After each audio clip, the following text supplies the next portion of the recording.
তাই না? তো ঠ্যাঙ্গের অবস্থা কি? জায়গা মতো আছে? জায়গা মতো থাকলেও কি আর না থাকলেও কি, আমগো বাড়িতে কি আর কেউ ফল ফ্রুট নিয়ে আমগো দেখতে যাইবো? সাত কপালের ভাগ্য নিয়ে তো দুনিয়াতে আইসে ওই কারি না, আমগো তো পোড়া কপাল। তো তুই হুদাই ফাঁসি দিয়ে মরতে গেছিলি কি লিগা? বিষ খাই দি। আমাকে সলিড হার্ট, এরকম চিল্লায় মার্কেট লড়ার স্বভাব আমগো নাই। ভেজাল বিষ খায় মরণের ঢঙ্করণের শখ আমগো নাই, আমরা ওরকম না। তাই আমিও কিন্তু মার্কেট ছাড়ি নাই, দেখতে গেছিলাম গুরু তোর অসুস্থ শুই না, তাই বলে ভাবিস না যে টেকা ছাড়াই কারিনারে আমি গলায় লটকায় ফেলাম। হ্যাঁ, জাস্ট মানবিক কারণে দেখতে গেছি, এছাড়া আর কিছুই না। যাক, বিষয়টা মানবিক পর্যন্ত থাকলেই ভালো।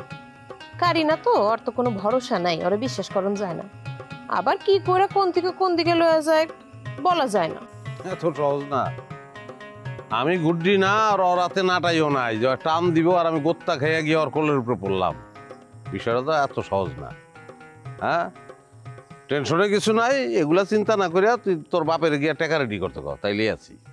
আপনি খালি টাকাটাই চিনলেন, ভালোবাসাটা আর চিনলেন না।